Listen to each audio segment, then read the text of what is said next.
नीरज जी, पीछे जो है प्रतिज्ञाएं ली जा रही हैं और इन्हीं 22 प्रतिज्ञाओं को लेके जो है भूचाल मचा हुआ है। उस प्रतिज्ञाओं में जिस पर भूचाल मचा है कि मैं ब्रह्मा विष्णु महेश को नहीं मानूंगा, तो मैं भी तो कह रहा हूं कि नहीं मानूंगा। मैं उनको नहीं मानूंगा तो जबरन मनवा लोगे क्या यार? मैं कह रहा हूं कि हिंदुत्व खतरे में है। कैसे खतरे में है? जब आप किसी को, जिन लोगों ने मुस्लिम से हिंदू में कन्वर्ट करवाया, भी करवाया कई लोगों को, तो क्या वो हिंदू में कन्वर्ट होते समय ये कह करके आया कि मैं खुदा में और मस्जिद में भरोसा करता रहूंगा?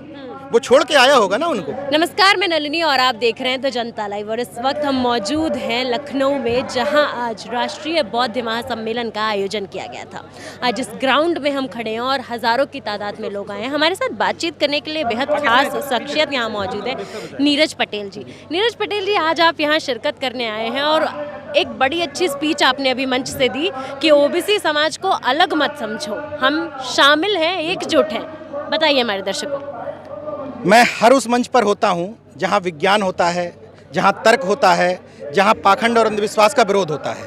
मैं पूरी तरीके से अगर अपने आप को डिफाइन करूं तो मैं मानववादी और वैज्ञानिक हूं। जहां भी इस तरह की बात हो रही हो कि मानव मानव बराबर है, किसी को भी जाति के हिसाब से ऊंच नीच का भेदभाव नहीं करना है, जहां भी ये हो रहा हो कि किसी भी पशु का गला काट करके वहाँ हाथी का गला साइंटिफिक तौर पे नहीं लगाया जा सकता, क्योंकि इंसान को इंसान का खून देने में भी ब्लड टेस्ट किया जाता है। तो जहाँ पर भी इस तरह की दकियानूसी बातों का विरोध हो, जहाँ पर भी लोगों को साइंटिफिक टेम्परामेंट दिया जा रहा हो, वहाँ मैं इन्वॉल्व रहता हूँ। ओबीसी मुझे नहीं करना चाहिए था इस मंच से, लेकिन ये मैं संदेश देना चाहता था। अमूमन ये चर्चा होती है कि ओबीसी साथ नहीं दे रहा, ओबीसी कावर्ड हो रहा है, ओबीसी सुधर जाए, ओबीसी ये हो जाए। मैं समाज को बांटना नहीं चाहता हूँ। मैं लोगों से ये कह रहा हूँ कि मौजूदा वक्त में ज़रूरत है कि ये कहने की कि हम सब साथ में खड़े हैं। किसी भी नफरतवाद के खिलाफ हमारा जो प्रेम जगाने का तरीका है, हम लोगों में करुणा जगाना चाहते हैं, मैत्री जगाना चाहते हैं, आपस में भाईचारा बनाना चाहते हैं, उससे आगे बढ़ करके मैंने एक शब्द ईजाद किया है, वैचारिक रिश्तेदारी। वो डेवलप करनी है कि वैचारिक रिश्तेदारी का मतलब है कि जन्म से एक रिश्तेदारी हमें मिली होती है, वो हमारी जाति में होती है। वो वैचारिक रिश्तेदारी डेवलप करना है। जैसे आप मेरी विचारों की हैं तो आप मेरी वैचारिक रिश्तेदार हो सकती हैं, ये मेरे वैचारिक धरातल पर हैं। तो ये वैचारिक रिश्तेदारी हम लोग समय के साथ डेवलप करते हैं और वक्त की ज़रूरत है कि ये डेवलप किया जाए। अभी तक हम लोग महापुरुषों की जयंतियाँ जाति के हिसाब से मनाते हैं। बुद्ध को जिन लोगों ने समझ लिया कि मौर्य समाज से थे, उनके घर में बुद्ध भी रखे हैं, एक तरफ देवी देवता भी रखे हैं। तो उन्होंने कहा कि मौर्य हमारे, तो नमो बुद्धाय कहना शुरू कर दिया। मेरा सिर्फ अनुरोध ये है कि आप हाथ में लाल धागा बांध करके नमो बुद्धाय, जय भीम, जय अर्जक मत करिए, जय श्री राम करिए। मुझे क्या तकलीफ है? मैं किसी का विरोधी नहीं हूँ, मुझे कोई तकलीफ नहीं कि आप हाथ में लाल धागा बांधते हैं, आप देवी देवताओं की पूजा करते हैं। आपने सुना होगा मैंने मंच पे क्या कहा कि मैं इनको नहीं मानता।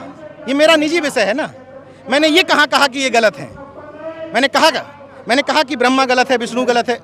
मैंने कहा कि मैं इनको नहीं मानता और संविधान मुझे इस बात की इजाज़त देता है कि मैं कौन सा पंथ मानूं, कौन सा धर्म मानूं या ना मानूं। मैं नास्तिक हूँ, इस बात की इजाज़त संविधान मुझे देता है, कोर्ट देती है। सर, फिर लगातार ऐसी बातें क्यों बोली जाती हैं कि जो ओबीसी समाज है वो जागरूक नहीं है, जागरूक नहीं है? किसी समय में जब ये बात कही जाती थी, वो बिल्कुल सही संदर्भ में कही जाती थी, लेकिन बदलते वक्त के साथ दो तरीके हैं। या तो आप किसी की चुटकी लेकर के, मजा लेकर के उसका वो करें, ये सब वाजपेयी हो गए, एक तरीका ये है।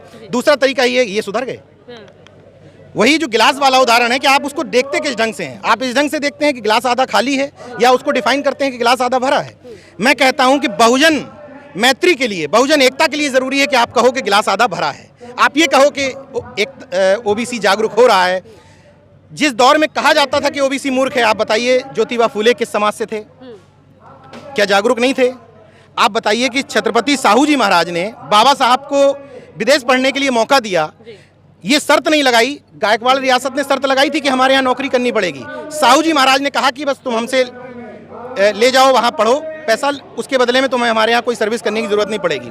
साहू जी महाराज पिछड़े वर्ग से आने वाले वो व्यक्ति जिन्होंने कहा बाबा साहब को खड़ा करके अपने बगल में कि आगे आपका नेतृत्व तो ये व्यक्ति करेगा। शिवाजी किस कम्युनिटी के थे? जगदेव बाबू किस कम्युनिटी के थे? महामाना रामस्वरूप वर्मा किस कम्युनिटी के थे? महाराज सिंह भारती किस कम्युनिटी के थे? सर छोटू राम किस कम्युनिटी के थे? शिवदयाल चौरसिया किस कम्युनिटी थे? संतराम बीए प्रजापति किस कम्युनिटी के थे? दिक्कत ये हुई कि इनकी संतानें नकारा निकल गई। कोई कम्युनिटी ऐसी नहीं है जिसके लोगों ने काम नहीं किया।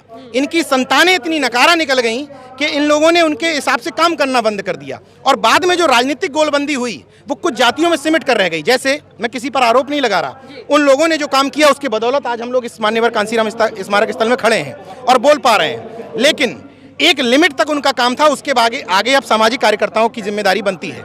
हुआ ये कि जिन जातियों की संख्या ज़्यादा है, जैसे कुर्मी ज़्यादा, मौर्य ज़्यादा, यादव ज़्यादा, बैकवर्ड में एक उदाहरण के तौर पे कह रहा हूँ, और एससी में जाटो ज़्यादा, तो किसी भी मंचों पर ध्यान रखा जाता है ये चार ना छूटें। चौरसिया को सबने छोड़ दिया, उनको वो भी नहीं पूछ रहा है, तुम भी नहीं पूछ रहे हो, तो फिर ये सामाजिक न्याय कहाँ हुआ? जो गोलबंदी राजनीतिक कर रहा है वही तो सामाजिक संगठन भी कर रहे हैं। चौरसिया को मतलब साथ लाने की बात है कि सबको साथ लाने की बात? चौरसिया मैं उदाहरण इसलिए दे रहा हूँ क्योंकि उसकी संख्या बहुत कम है। जिसकी जितनी संख्या बारी उसकी उतनी हिस्सेदारी के चक्कर में नाई बेचारा मर जाए। नाई को किसी ने नहीं पूछा, पाल को किसी ने नहीं पूछा, चौहान को किसी ने नहीं पूछा। इस चक्कर में क्या हुआ कि वो चले गए उस तरफ। क्यों चले गए? आपका भाई आज भी आपके साथ आने को तैयार है, बशर्ते नीचे से उठा के गले तो लगाइए। गले तो लगाइए। आपने कहा नीरज जी पीछे जो है प्रतिज्ञाएं ली जा रही हैं, और इन्हीं 22 प्रतिज्ञाओं को लेके जो है भूचाल मचा हुआ है पिछले 10 दिन से, क्या कहेंगे आप? मैंने मन से भी कहा, आपसे भी कह रहा हूँ, उस प्रतिज्ञाओं में जिस पर भूचाल मचा है कि मैं ब्रह्मा विष्णु महेश को नहीं मानूंगा, उसमें ये तो नहीं है कि ये गलत हैं, ये आतंकवादी हैं, केवल ये है कि मैं इनको नहीं मानूंगा। तो मैं भी तो कह रहा हूँ कि नहीं मानूंगा। मैं उनको नहीं मानूंगा तो जबरन मनवा लोगे क्या यार? पर कहा जा रहा है हिंदुत्व की खिलाफत हो रही है, इस तरीके से तो धर्म को दबाया जा रहा है। अगर हिंदुत्व की खिलाफत वाकई हो रही है तो एफआईआर दर्ज करिए ना राजेंद्र पाल गौतम पे। क्यों पीछे हट रहे हैं? दर्ज करिए, जेल में डालिए। बात तो कही थी दर्ज करने की, क्यों नहीं हो रही है? उनको भी पता है कि जिस दिन एफआईआर दर्ज हो जाएगी उस दिन ये सवाल उठेगा कि 1956 में बाबा साहब ने यही प्रतिज्ञाएं दोहराई थी, और जो प्रतिज्ञाएं अभी तक ओबीसी एससी को पता नहीं है, इस एफआईआर के बाद वो 22 प्रतिज्ञाएं पता चल जाएंगी कि उसमें लिखा है कि ब्रह्मा विष्णु महेश के अलावा मैं गौरी गणेश किसी को नहीं मानूंगा, और उसमें लिखा है कि मैं शराब नहीं पीऊंगा। उसकी चर्चा तो नहीं हो रही है। उन 22 प्रतिज्ञाओं में ये भी तो है मैं शराब नहीं पीऊंगा, ये भी तो है कि मैं पंचशील का पालन करूंगा, ये भी तो है कि अष्टांगिक मार्ग का पालन करूंगा। तो जो उसमें आपके मतलब की पॉलिटिक्स की फेवर की बात है वो आपने उठा ली, और जो बात समाज को जागरूक करने की वो आपने नहीं उठाई। मैं कह रहा हूं कि हिंदुत्व खतरे में है। कैसे खतरे में है? जब आप किसी को, जिन लोगों ने मुस्लिम से हिंदू में कन्वर्ट करवाया, भी करवाया कई लोगों को, तो क्या वो हिंदू में कन्वर्ट होते समय ये कह करके आया कि मैं खुदा में और मस्जिद में भरोसा करता रहूंगा? वो छोड़ के आया होगा ना उनको। तो इसी तरीके से कोई अपने घर में वापसी कर रहा है तो वो कहेगा ना कि मैं इनमें भरोसा नहीं करूंगा। और क्यों नहीं करूंगा? साइंटिफिक टेम्परामेंट है बुद्धिज्म में। मैं बुद्ध को किस रूप में देखता हूं? मैं बुद्ध को भगवान नहीं मानता, मैं बुद्ध को ईश्वर नहीं मानता। बुद्ध खुद भी कहते थे कि मैं भगवान कहते थे। वो बुद्ध जो कहते थे कि किसी भी संगठन में, किसी भी व्यक्ति में आपको आस्था नहीं रखनी है। मैं आस्थावान व्यक्ति नहीं हूँ, मैं अनुयायी हूँ। बुद्ध का भी अनुयायी हूँ, अर्जक संघ का भी अनुयायी हूँ, अम्बेडकरिज्म का भी अनुयायी हूँ, लेकिन इन सब में जो पूजने की पद्धति है उस सब के खिलाफ। नीरज जी माफी चाहूंगी, आपको रोक रही हूँ। आपने कहा कि मैं आस्था नहीं रखता हूँ, मैं अनुयायी हूँ। यही पर क्या जो लोग यहाँ दीक्षा लेने आए ये समझते हैं? क्योंकि आज भी आप देखेंगे कि दीक्षा लेने आ रहे हैं और कहीं ना कहीं बिंदी लगी हुई है, कहीं हाथ में लाल धागा है। मैंने मन से ही बोल दिया। मुझे इसी बात से तकलीफ होती है तो कई लोग आलोचक मान लेते हैं। भगत सिंह ने कहा क्रांतिकारी के 2 लक्षण हैं, आलोचक और स्वतंत्र विचार। तो मैं ये नहीं कहता कि मैं उस लेवल का व्यक्ति हूं, लेकिन आलोचना करना जरूरी है। अगर मैं नहीं टोकूंगा कि धागे के साथ में जय भीम कैसे, धागे के साथ में नमो बुद्धाय कैसे, तो 20 साल से 25 साल से अम्बेडकरवादी बने रहोगे, कोई परिवर्तन नहीं बनेगा। इसलिए मैं मानता हूं, आपकी बात से 101% एग्री करता हूं कि हमने रट्टू तोता समाज को बनाया। और सच्चा अम्बेडकरवादी कौन है? सच्चा अम्बेडकरवादी है जो बुद्ध को किताबों में खोजता है, मूर्तियों में नहीं खोजता। बहुत बहुत शुक्रिया सर आपका। बहुत ही अच्छी बात से आपने समाप्त किया कि जो बुद्ध को किताबों में खोजता है, क्योंकि बाबा साहब खुद भी कहते थे कि हमारा समाज पढ़ लिख जाएगा तो वो हर ऊंच नीच से दरकिनार हो जाएगा। बहुत बहुत शुक्रिया सर आपका। Thank you sir.